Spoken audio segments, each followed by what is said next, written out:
आलोक जी, zero sum budget कैसे, zero budget कैसे? देखिए, मुझे लगता है कि आज सबसे ज़्यादा जो ज़रूरत थी चीज़ों की, सबसे पहली महंगाई कम कैसे होगी, इस बजट ने बिल्कुल किसी भी एंगल से एड्रेस नहीं किया है। उसके बाद बेरोजगारी जिस तरह से 50 वर्षों के हाईएस्ट थी, बेरोजगारी को कैसे कंट्रोल किया जाएगा, उसके ऊपर कहीं पर कोई फोकस नहीं है। अभी हमने तो देखा कि पहले मोदी जी ने 2014 में कहा कि 2 करोड़ रोजगार हर साल आएंगे, आज हम सुन रहे हैं कि 60 लाख आएंगे और 30 लाख की कोई नींव रख दी जाएगी। जीरो बजट इसलिए भी है कि एनुअल बजट है ये, और आप 25 साल का खाका लेकर आप जिस तरह से आए हैं, तो देश कंफ्यूज्ड है कि क्या होगा। 3 साल में ट्रेन चलेंगी, 5 साल में ये होगा। मोदी जी ने 2018 में कहा था किसानों की आय 2022 में डबल हो जाएगी, क्या वो डबल हो गई? ये केवल लुभावना बजट है, इसके अंदर कहीं पर कोई सच्चाई नहीं है दूर दूर तक। अभी मुझे याद आ रहा है 2010 के अंदर अरुण जेटली साहब की स्टेटमेंट थी कि इनकम टैक्स की लिमिट जो है वो 5 लाख होनी चाहिए, लेकिन वो 2.5 लाख से 2,51,000 अभी तक नहीं कर पाए ये लोग। Middle class, salaried class, senior citizens, कहीं पर कोई किसी तरह की राहत नहीं है। आप देखिए किस तरह से फिजिकल डेफिसिट जो है वो 7% के करीब है, जो एस्टीमेट है, लेकिन ये 9 से ऊपर चला जाएगा। आप देखिए किस तरह से एग्रीकल्चर का जो तमाम चीज़ें हैं, सब्सिडी, फूड की सब्सिडी 2.86 से घटाकर 2.06, फर्टिलाइज़र की सब्सिडी घटा दी, मनरेगा का बजट घटा दिया, एग्रीकल्चर का अलोकेशन घटा दिया। फिर उसके ऊपर से जो जिस तरह का बजट में क्रिप्टो करेंसी के ऊपर है, वो उसमें अंदर बिल्कुल पूरी तरह से डार्क है। जो बातें आप कह रहे हैं, इस हिसाब से अगर सोचा जाए तो चुनाव सर पर है, उसके बावजूद ये चुनावी बजट नहीं है। देखिए, बात चुनावी की और उसकी नहीं है।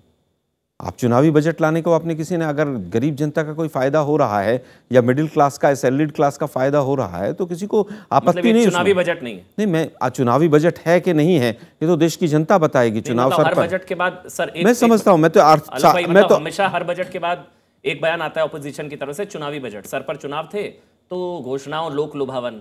कम से कम ये है कि ये चुनावी बजट नहीं है। अब इसकी खामियां आप बता रहे हैं, उसका जवाब गोपाल जी देंगे, लेकिन कम से कम इतना आप कह रहे हैं कि ये चुनावी बजट नहीं है, चुनाव को लेकर एक फैसला नहीं है इस बजट में, और चुनाव की परवाह किए बगैर ये बजट है। चुनावी बजट है या नहीं है आलोक जी? मुझे तो ये लगता है कि पूरी तरह से सरकार का खजाना खाली है।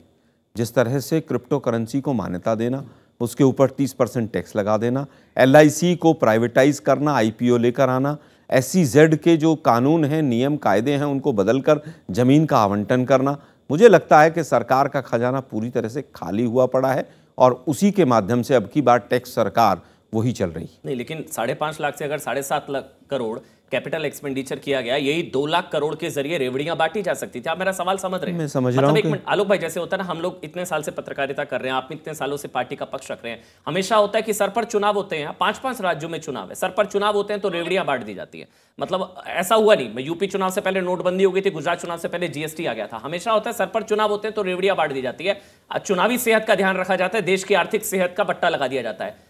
इस मामले में उल्टा हो गया। आज आप इतना बोल पा रहे हैं क्योंकि ये चुनावी बजट नहीं है। अगर मैं गलत हूं तो बताइए, चुनावी बजट है या नहीं है ये? देखिए, हालत जिस तरह की अर्थव्यवस्था की है, पिछले 2 वर्षों में 4.5 करोड़ से ज़्यादा लोग बिलो पॉवर्टी लाइन चले गए, उसके ऊपर कहीं एड्रेस किया है कि किस तरह से उनको बाहर लाया जाएगा? महंगाई जिस तरह से चरम पर है, आज होलसेल प्राइस इंडेक्स 14.23 है, उसको कैसे कंट्रोल किया जाएगा? इन्फ्लेशन कैसे कंट्रोल होगा, नहीं पता है।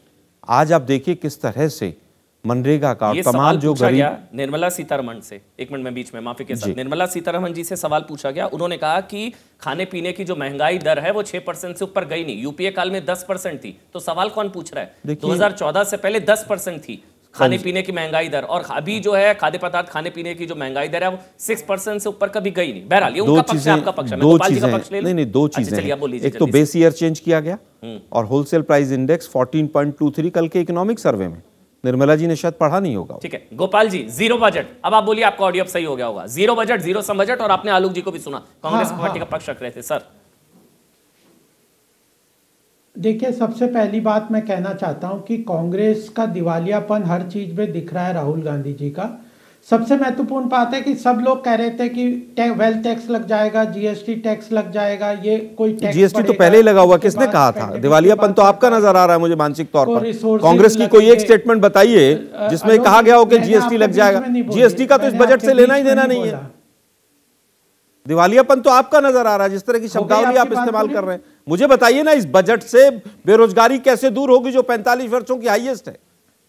सिलेंडर कितना सस्ता होगा जरा बता दीजिए आप मुझे। सुन लीजिए, ठीक है, चलिए नहीं, बोलने देते आपको हैं। मैं नहीं, बताऊं दो बार आपने थोड़ी बीच में नहीं शब्दावली बोले, का एक-एक इस्तेमाल करके क्योंकि ऐसा करना अमन ना जी लो जिस भाई। तरह की शब्दावली का इस्तेमाल किया मैंने उसी शब्दावली ठीक। में उनको उत्तर दिया। ठीक, एक-एक दिवालियापन पूरी सरकार का हो गया। जीरो- चलिए एक-एक करके बोल लेते साढ़े हैं, बड़ा पैनल है, 4 सबका करोड़ कमेंट लोग लेना जरूरी है। 4.5 करोड़ लोग बेरोजगारी रेखा से नीचे चले गए एक साल के अंदर। नवंबर में 52 लाख लोग बेरोजगार हो गए और ये कह रहे हैं कांग्रेस दिवालिया हो जी गई। आप